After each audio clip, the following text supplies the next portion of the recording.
Okay, so now we are going to talk about Rachel's third argument in support of his general conclusion that active euthanasia is sometimes morally permissible. So, the third argument is essentially going to try to establish that most people attempt to justify the belief in a moral difference between active and passive euthanasia on the basis of the further belief that killing is worse than letting die. This is the difference thesis that we discussed in the beginning of this series of lectures. For a reminder, the difference thesis says that killing is never morally permissible, but letting die sometimes is. And so, active and passive euthanasia, that distinction seems to be based upon the belief that the difference thesis is true. So, here in this third argument, Rachel's is going to try to show that the difference thesis is false. So we should begin by just questioning why would we believe that killing is always worse than letting die? So in order to establish this point, Rachel's actually introduces a case. We'll refer to this as the Smith and Jones case. So let me just describe how this case is supposed to go. So imagine that there's these two uncles, Smith and Jones. Now Smith and Jones have a nephew, whatever the nephew's name is, doesn't matter. But these two uncles, Smith and Jones, would inherit a great amount of wealth if their nephew happened to, for some reason, die. So Smith and Jones both devise a plan to kill their nephew. Smith decides one night when their nephew is taking a shower, Smith is going to go into the bathroom and actively kill the nephew. He's going to drown him. And then Jones decides he's going to do the same thing. So notice that in both cases, both Smith and Jones form an intention to kill the nephew for some really terrible reason in order to gain, not as if there would be any good reason, but the intention is formed for the purpose of gaining some inheritance from their nephew. So just like Smith, Jones also forms the intention to go into the bathroom while the nephew is taking a shower and to actively kill him, to drown him. Now, Smith goes into the bathroom and does it. He completes the task of killing the nephew. The nephew dies, right? Terrible, horrible situation, right? But that's the case that Rachel's devises here. Now, when Jones goes into the bathroom, it just happens to be the case that the nephew slips and lands on the bathroom floor and drowns, right? Now, Jones sees that this happens, recognizes that his nephew is drowning, and does nothing to save his nephew. So in this case of Jones doesn't actively kill the nephew. Jones just simply lets the nephew die. Whereas in the case of Smith did actively go and kill his nephew. So this is supposed to show that that there's this distinction between Smith on the one hand, who actively kills his nephew, and Jones on the other hand, who does not kill the nephew, just simply lets nature take its course, lets his nephew die.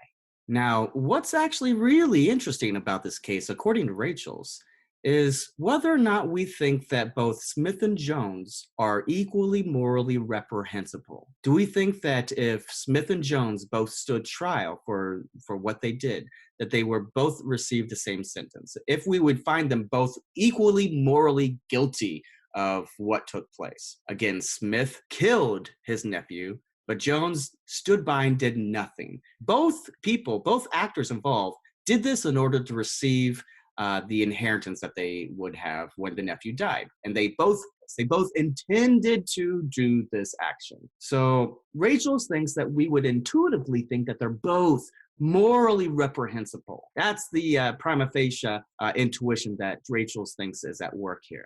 But what do you think? Do you agree with Rachel's on this point? Do you think that they're both morally equally, terrible, terrible uncles? We'll have to think about that in a little more detail. But let's look how this case works out once we put it into argument form. So we can think of this third argument in the following way. If the difference principle, the difference between Smith and Jones, is morally relevant, then Jones's actions were less reprehensible than Smith's actions. Why is that? Well, because Jones's actions was a case of letting the nephew die, whereas Smith's action was killing his nephew, right? And remember, killing is never morally permissible.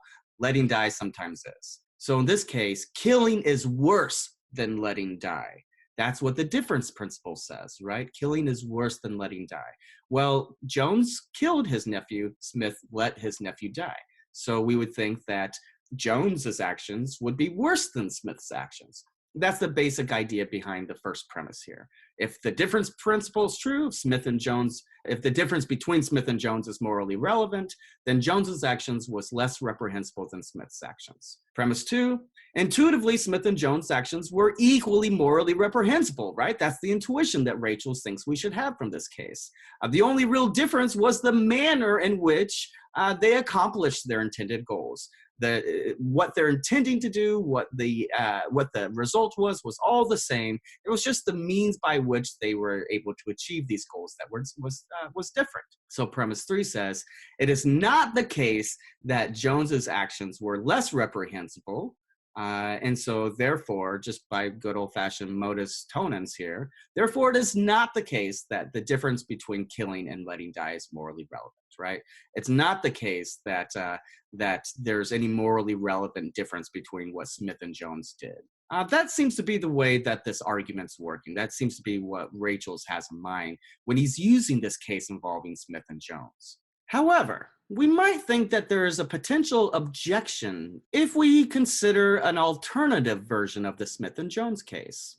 And so let's walk through the details of this alternative Smith and Jones case. This was actually an alternative version of the case that was given by a philosopher named Nesbitt, who you did not have in one of your readings, but that's okay. I'm just going to kind of flesh out what the case might be for you here. So the case is exactly the same as the way in which Rachel set it up. Both Smith and Jones have a nephew, and both Smith and Jones would stand to inherit a great amount of money if something were to happen to their nephew. And just like in the original Smith and Jones case, both of them formed the intention of going in the bathroom and killing their nephew at some point in order to receive this inheritance. And just like in the original case, Smith does go into the bathroom and is successful in killing the nephew, right? Smith, in this alternative case, does exactly the same thing.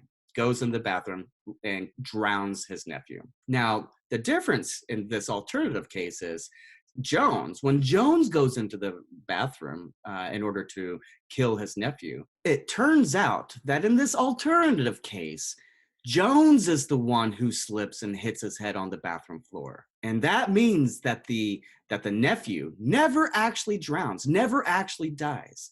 So the key difference here, the difference with this alternative case, according to Nesbitt at least, is that both Smith and Jones still formed the intention to kill the nephew, but Smith does it, whereas Jones fails to kill the nephew.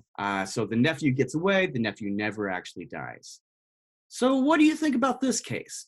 Intuitively, do you think that they're still morally reprehensible? They're equally morally reprehensible? Intuitively, yeah, we still think that they're morally, equally terrible moral monsters, right? But why? In this alternative case, the nephew did not die when Jones slips and hits his head.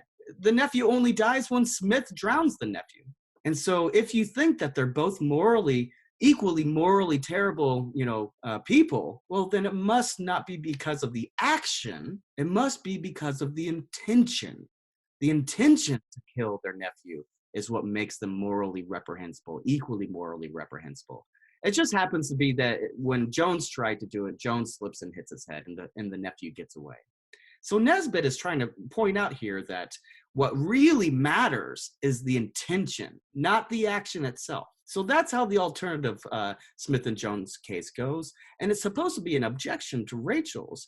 And so the key difference here is that it's the intention, right? It's the fact that Smith and Jones both formed that intention to kill their nephew that's doing all the work here. That's what matters with regard to the difference thesis, the thesis that claims there is a morally relevant difference between killing and letting die.